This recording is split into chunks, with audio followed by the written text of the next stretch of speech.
राष्ट्रीय स्वदेशी मेले का आगाज स्वदेशी अपनाओ देश को समृद्ध बनाओ। राज्यपाल बागड़े।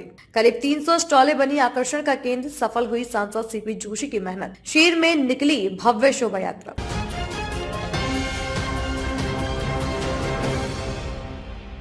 हर घर स्वदेशी घर घर स्वदेशी अभियान के प्रोत्साहन के लिए शहीद मेजर नटवर सिंह राजकीय उच्च माध्यमिक विद्यालय प्रांगण में राष्ट्रीय स्वदेशी महोत्सव का मंगलवार को शोभा यात्रा के साथ आगाज हुई। इसके बाद महोत्सव का विधिवत उद्घाटन राजस्थान के राज्यपाल हरिभाऊ बागड़े ने किया। इस मौके का उन्होंने कहा कि अगर भारत को पूर्व की तरह समृद्ध बनाना है तो हर घर स्वदेशी एवं घर घर स्वदेशी की भावना को जागृत करना होगा।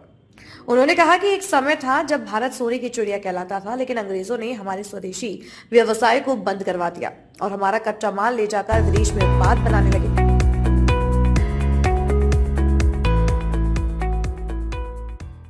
अब पिछले कुछ सालों में देश में फिर से स्वदेशी की भावना जागृत हुई है और इसी का परिणाम है कि देश अर्थव्यवस्था के पटल पर विश्व में हम चौथे स्थान पर आ गए हैं। राज्यपाल ने चित्तौड़गढ़ की धरा को पूजनीय बताते हुए पूर्व प्रधानमंत्री अटल बिहारी की कविता का वाचन भी किया। इस मौके पर समारोह को संबोधित करते हुए पतंजलि पीठ के संस्थापक बालकृष्ण महाराज ने कहा कि स्वदेशी की भावना जागृत करने पर और इसे अपनाने से ही भारत विकसित राष्ट्र बनेगा। उन्होंने कहा कि स्वदेशी उत्पादों से हर घर रोजगार मिलेगा और लोग समृद्ध हो सकेंगे।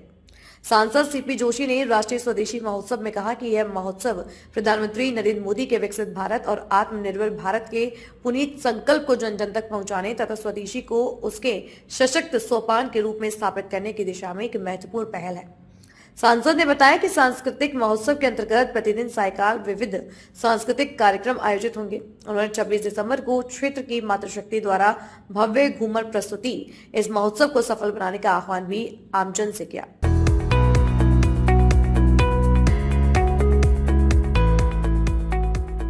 राष्ट्रीय स्वदेशी महोत्सव में उत्तर प्रदेश डिजाइन एवं शोध संस्थाएं लखनऊ द्वारा उत्तर प्रदेश सरकार की महत्वाकांक्षी योजना का जनपद एक उत्पाद के अंतर्गत चयनित उत्कृष्ट उत्पादों के स्टॉल विभिन्न इकाइयों एवं कुशल शिल्पकारों द्वारा अपने अपने जनपदों की पारंपरिक एवं विशिष्ट कला का प्रदर्शन किया जा रहा है। इससे पूर्व राज्यपाल ने महोत्सव में लगी सभी स्टॉलों का अवलोकन किया और उसके बारे में विस्तार से जानकारी भी ली।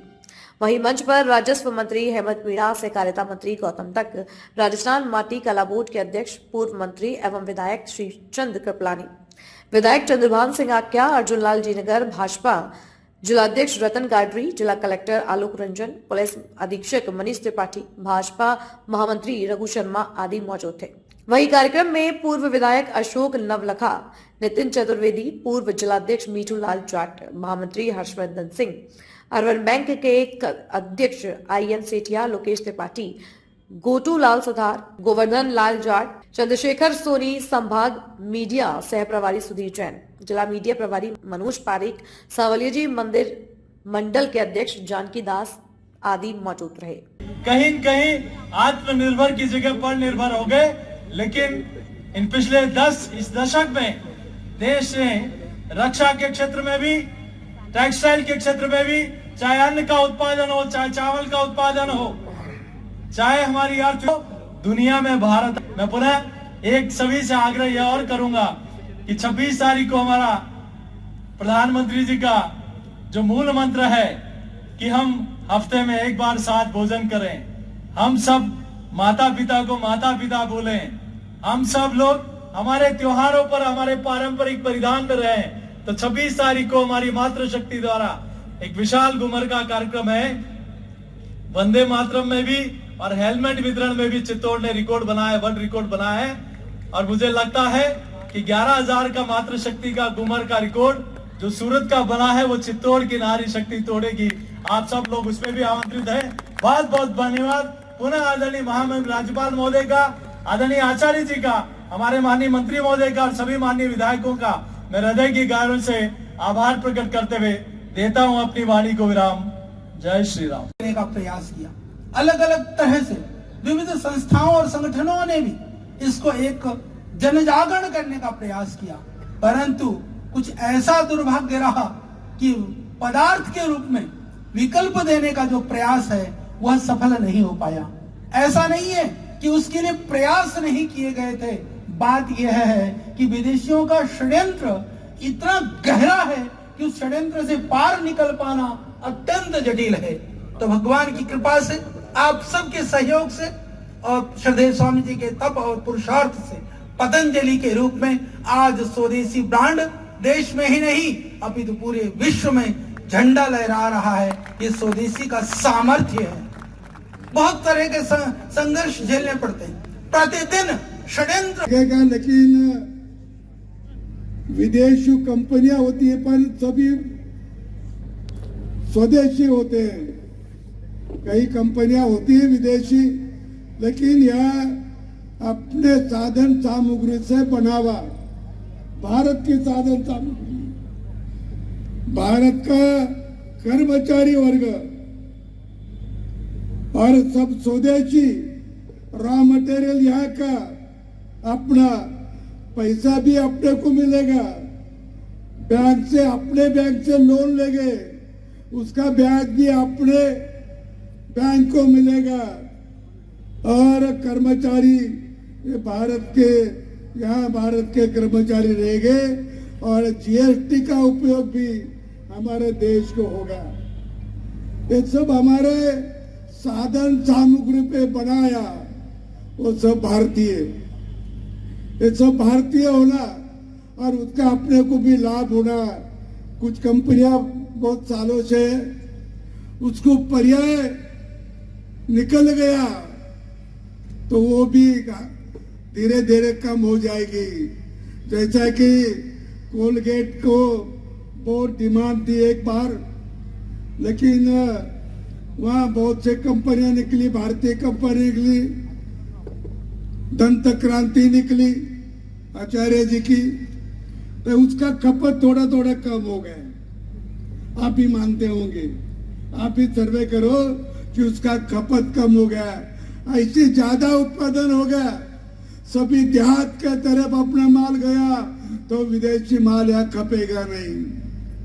लेकिन अपना माल वहां जाने के लिए तैयार है, तैयार होना चाहिए। माल तो अच्छा भी होना, क्वालिटी का होना और थोड़ा सस्ता भी होना, ये लोगों को लगता है। तो इसमें भी थोड़ी तरक्की करने की आवश्यकता है, ऐसा मुझे लगता है। भारत की अर्थव्यवस्था उससे बढ़ेगी और मुझे लगता है कि भारत की अर्थव्यवस्था जो 10-11 वर्षों में बढ़ी है, आपको मालूम है। 2014 में भारत की अर्थव्यवस्था देश के इतर देश के पे 11वें नंबर पे थी। आज भारत की अर्थव्यवस्था इस 4थे नंबर पर आ गई। इतने नंबर उन्होंने काटे हैं। जब अटल बिहारी वाजपेयी थे पंतप्रधान तब 12वां नंबर था। उसके बाद 10 साल हमारे पंतप्रधान रहे और लेकिन उनका एक ही क्रम बदला, ज्यादा तो नहीं बदल सके। और अभी मोदी जी ने इतने क्रम बदले और 4थे नंबर पे अपनी अर्थव्यवस्था लाई। इसका यही कारण है कि यहाँ की अर्थव्यवस्था जो बढ़ी है वो सबके लिए, सबके उपयोग है। और भारतीय जो स्वदेशी आए, स्वदेशी से भी बढ़ी है। मुझे लगता है कि स्वदेशी की जो आंदोलन शुरू होगा वो 1905 में शुरू हो गया। 1905 में शुरू हो गया। अभी 120 साल हो गए, 120 साल हो गए, तरी भी अपन अभी पूर्ण स्वदेशी नहीं बने, पूरा स्वदेशी नहीं बने। लेकिन बहुत सारे स्वदेशी भी अपन बन सकते हैं और बने भी। तो उन्होंने जब 1905 में लोकमान्य तिलक, लाला लजपत राय, हमारे यहाँ की रविंद्रनाथ टैगोर और ऐसे लोगों ने, बिपिन चंद्र पाल, ऐसे लोगों ने स्वतंत्रता के लिए, स्वदेशी के लिए जो आंदोलन खड़ा किया था, मुझे याद है मैंने वह कि उसमें जो लिखा था, जो हमने जो पुस्तक में पढ़ा है कि वह आग पे जो कपड़े थे वो भी उधार के रास्ते में डाले और लोगों ने उसको आग लगा दी। ऐसा वो आंदोलन था विदेशी कपड़ा हम नहीं पहनेंगे। और एक बात तो सही है कि अंग्रेजों को कपास का कपड़ा मालूम नहीं था। अंग्रेजों का जो पहला आदमी यहाँ आ गया वो था अचंभित हो गए प्रवासी। वो बोले कि भारत के लोग कैसे, वो तो पेड़ से लोकर निकालते, पेड़ से लोकर बोले तो कपास, कपास को वो लोकर बोलते, और वो पेड़ से निकालते, हम तो मेंढी से निकालते, भेड़ से निकालते, और उसके कपड़े पहनते थे वो, लेकिन उनके पास कपास नहीं था। यहाँ से